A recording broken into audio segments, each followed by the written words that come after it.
हमारे YouTube channel चिंतन institute of education में आपका फिर से स्वागत है। हम लोग आधुनिक भारत में शिक्षा का इतिहास अति महत्वपूर्ण प्रश्न आज के वीडियो में लेकर के आए हैं। मैं हमेशा कहता हूं कि पढ़िए वही जो आपके भविष्य में भी काम दे, साथ ही साथ प्रतियोगी परीक्षाओं में जो प्राय आता हो। लेकिन इसके साथ साथ आपको बहुत सी, जैसे शिक्षा के जब इतिहास की बात करते हैं तो बहुत से ऐसे इधर के हाल ही के परीक्षाओं में सभी प्रतियोगी परीक्षाओं ने अपने पैटर्न को बदला है। इनमें लगभग कुछ ऐसे महत्वपूर्ण प्रश्न आते हैं जो प्रायः शिक्षा से संबंधित जितने भी आपके इतिहास है, आपके शिक्षा मतलब मैं यहाँ शिक्षा विषय से बात कर रहा हूँ, उससे रिलेटेड जितने भी महत्वपूर्ण प्रश्न हैं उनमें एक खास पैटर्न को लेके चल रहे हैं। हमने लगभग आज के वीडियो में, संक्षिप्त वीडियो में, इन्हीं महत्वपूर्ण टॉपिक्स को उठाने की चर्चा की, मतलब प्रयास किया हुआ है। और आपसे उम्मीद करते हैं कि हमारे इन अति महत्वपूर्ण प्रश्न, जो कि लगभग प्राय परीक्षाओं में पूछा जाता है, अभी हम लोग इधर सीरीज लेके चल रहे हैं, उन्हीं प्रश्नों से आपको हम रूबरू कराएंगे। चलिए, और यह महत्वपूर्ण वीडियो चलने के पहले बता दें, इतना महत्वपूर्ण टॉपिक है कि यूजीसी ने फर्स्ट पेपर के साथ साथ जो हमारे विशेष रूप से एजुकेशन सब्जेक्ट से सेकंड पेपर के बच्चे देते हैं या पीजीटी सब्जेक्ट को देते हैं, उनके लिए बहुत ही महत्वपूर्ण होने वाला है। इसके अतिरिक्त सीटेट के बच्चों के लिए यूपी और एस्टेट, अभी आगामी आपका जूनियर भर्ती आने वाला है एस्टेट, वहाँ पे जो शिक्षा का जो इतिहास और विकास टॉपिक, उससे रिलेटेड बहुत ही महत्वपूर्ण ये वीडियो होने वाला है।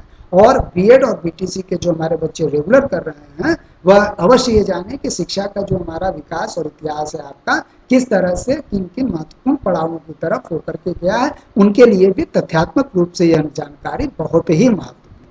और इसी के साथ जो बच्चे हमारे हायर एजुकेशन सब्जेक्ट में, एजुकेशन सब्जेक्ट के अंतर्गत इंटरव्यू वगैरह टॉपिक्स पर तैयारी कर रहे हैं, उनके लिए भी यह प्रश्न बहुत ही महत्वपूर्ण है।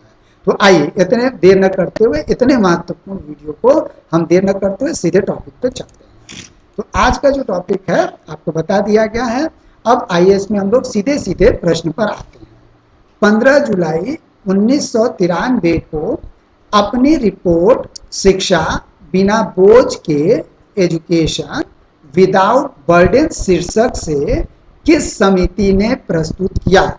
बताइए फटाफट। हमने कहा था कि तैयारी करके बैठेंगे आप लोग। हम लोग इधर शिक्षा के इतिहास और विकास से ही संबंधित टॉपिक ले रहे हैं, तो कमेंट बॉक्स में बताएंगे आप। चलिए मैं ही बता देता हूँ।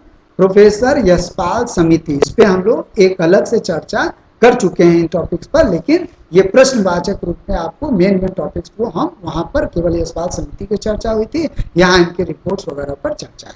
तो ये कौन सा समिति था आपका कि एजुकेशन विदाउट बर्डन, इस समिति का प्रतिवेदन था प्रोफेसर यशपाल समिति 1992-93। अब हम आते हैं आगे प्रश्न पर। यशपाल समिति के प्रतिवेदन को कितने खंडों में बांटा गया था? तो कितने खंडों में बांटा गया था आपको बताना है। जी हाँ, 5 खंडों में बांटा गया था यशपाल समिति के प्रतिवेदन को। आइए अब हम लोग अगले महत्वपूर्ण टॉपिक की तरफ चलते हैं। बहुत महत्वपूर्ण प्रश्न आ रहा है अगला।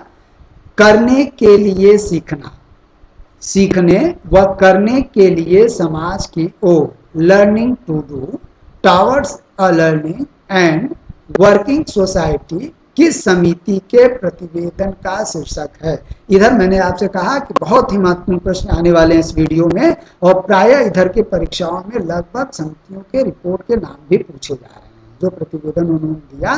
तो आपको बताना है कि किस समिति का ये प्रतिवेदन का शीर्षक था। आदि शेषैया समिति 1977-78। बहुत महत्वपूर्ण प्रश्न है, यह आपसे प्रायः पूछा जाता है। कहीं कहीं आधा नाम ही दिया जाता है कि लर्निंग टू डू जो है शीर्षक के रूप में, यह किस समिति का प्रारंभिक शीर्षक था, प्रश्न ऐसे भी बनता है। तो आदि शेषैया समिति 1977-78। आइए अब हम लोग अगले टॉपिक पे चलते हैं। बहुत बार प्रश्न पूछा हुआ है नेट एजुकेशन पेपर में। प्रबुद्ध एवं मानवीय समाज की ओर नामक शीर्षक से अपना प्रतिवेदन किसने प्रस्तुत किया? किसके समिति का प्रतिवेदन का शीर्षक था बताना है। बहुत बार एजुकेशन सब्जेक्ट जो आपका सेकंड पेपर की तैयारी करते हैं या पीजीटी वाले बच्चे हैं, बार बार यहाँ से प्रश्न आते हैं। तो आपको बताना है, यह है आपका आचार्य राममूर्ति समिति। टाइमिंग कब थी इसकी, मैं इसको वीडियो में पहले बता चुका हूँ, आपको कमेंट बॉक्स में बताना है। चलिए अब हम लोग अगले प्रश्न की तरफ चलते हैं। अगला प्रश्न आ रहा है, SUPW की अवधारणा प्राथमिक रूप से किससे संबंधित है, यानी लगभग शुरुआती अवधारणा किस समिति ने अपना दिया, यहाँ प्रश्न इससे रिलेटेड है। तो ये किसने दिया, बहुत महत्वपूर्ण प्रश्न है, अक्सर आता है, ईश्वर भाई पटेल समिति। टाइमिंग आपको बताना है कि इसकी टाइमिंग कब रहे, या आप कमेंट बॉक्स में मुझे बताइएगा। इसके पहले के वीडियो में अगर नहीं है तो हमारे पहले के वीडियो में इसके देख लीजिएगा, हम लोगों ने इस पर एक अलग से वो वीडियो टॉपिक सम्मिलित रूप से बनाया हुआ है। अब आते हैं हम लोग महत्वपूर्ण प्रश्नों की सीरीज, बहुत महत्वपूर्ण प्रश्नों की सीरीज अगले 3-4 प्रश्नों में आने वाला है, ध्यान से देखिए और इसके आंसर को बताइएगा। बार बार प्रश्न आते हैं यहाँ से। 10 + 2 + 3 शिक्षा संरचना सुझाई गई थी, ये आपको बताना है। ये शिक्षा संरचना किसने सुझाया था, किस आयोग ने, कोठारी आयोग। बार बार प्रश्न यहाँ से आता है कि किसने सुझाया था, तो कोठारी आयोग। चलिए अब हम लोग आते हैं ज्यादातर केवल इसी संबंधित, लेकिन आगे आने वाले जो प्रश्न है उस पर और भी शिक्षा संरचनाएं थी, इस पे हम अलग से मतलब वीडियो अलग बनाएंगे, लेकिन इस टॉपिक में मैंने 2 शिक्षा संरचना को और भी जोड़ा हुआ है। तो बने रहिए हमारे वीडियो को और देखते रहिए।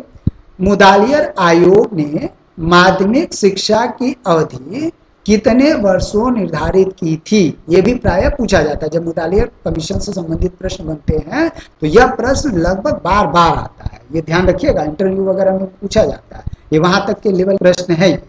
तो मुदालियर आयोग ने माध्यमिक शिक्षा की अवधि कितने वर्षों की निर्धारित की थी, 7 वर्ष निर्धारित की थी आपका, है ना। आपका ये आपका बहुत महत्वपूर्ण प्रश्न है, सभी महत्वपूर्ण प्रश्न है, तो ये ध्यान में रखिएगा।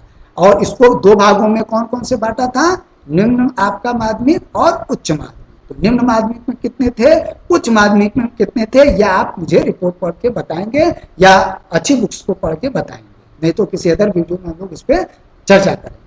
चलिए अब आते हैं बहुत महत्वपूर्ण, 5 + 7 + 3 शिक्षा संरचना का सुझाव दिया था।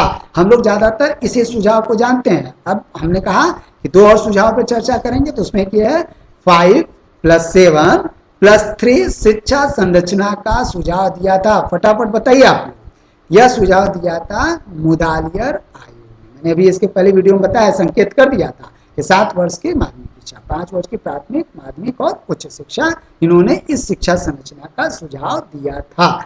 चलिए अब हम लोग आगे आते हैं। राधाकृष्णन आयोग ने विश्वविद्यालय शिक्षा से पूर्व कितने वर्ष की शिक्षा प्राप्त करने की सिफारिश की थी, बताना है आपको, बताइए फटाफट। कितने वर्ष की कहा था कि अनिवार्य होना चाहिए, 12 वर्ष की शिक्षा आपका अनिवार्य होना चाहिए, ये उन्होंने, इसके लिए उन्होंने सिफारिश की थी। चलिए अब आते हैं हम लोग अगले प्रश्न की तरफ, महत्वपूर्ण प्रश्न की तरफ। 1979 में जनता सरकार ने किस शिक्षा संरचना का प्रस्ताव दिया था, ये देखिए, एक शिक्षा संरचना यहाँ पर, अगली यहाँ पर, और एक आपका यहाँ पे आ रहा है, तो आपको बताना है फटाफट। ये वीडियो आपको जल्दी यूट्यूब पर इस टाइप के प्रश्नों की सीरीज के रूप में नहीं मिलते हैं, हम अलग से इन टॉपिक्स पर चर्चा बना रहे हैं, शुरुआत हमने कर दी है। अति महत्वपूर्ण प्रश्न है, ये जल्दी आपको कहीं मिलेंगे नहीं यूट्यूब पर, अगर मिलते हैं तो अच्छी बात है, वरना आप अध्ययन करते रहिए, यहाँ पर ये भी आपके पास एक ऑप्शन है। तो चलिए बताइए फटाफट, आपका 8 + 4 + 3 शिक्षा संरचना का सुझाव किसने दिया था, 1979 में जनता सरकार ने दिया था। तो उम्मीद है कि प्राय लगभग अब जो नए परीक्षा आ रहे हैं उसमें अब पुरानी चीजों को कम पूछा जा रहा है, नए तरीके से प्रश्न पूछे जा रहे हैं, नई संरचनाएं लाई जा रही हैं, नए तरीके लाए जा रहे हैं, नए प्रश्न लाए जा रहे हैं। क्यों, क्योंकि आपका कंपटीशन बढ़ता जा रहा है। तो जब आप सही यूट्यूब चैनल का सुझाव करेंगे, सही स्टडी मटेरियल का चुनाव करेंगे, तो उम्मीद है कि आप अपनी प्रतियोगी परीक्षाओं में जो आगामी आने वाला है हायर एजुकेशन का भी रिलेटेड, वहां पे भी आपको ये प्रश्न आपको आसानी से मिलेंगे, बहुत मदद करेगा। तो आपका क्या, 8 + 4 + 3। चलिए तो आज के लिए इतना ही। हम उम्मीद करते हैं कि हम लोगों का यह प्रयास आपको पसंद आ रहा होगा और आपका सब्सक्राइब करने की दर बता रही है कि हमारे चैनल को आप बहुत लाइक कर रहे हैं। लेकिन फिर भी यह है कि पूरा वीडियो को देखिए, ध्यान से देखिए।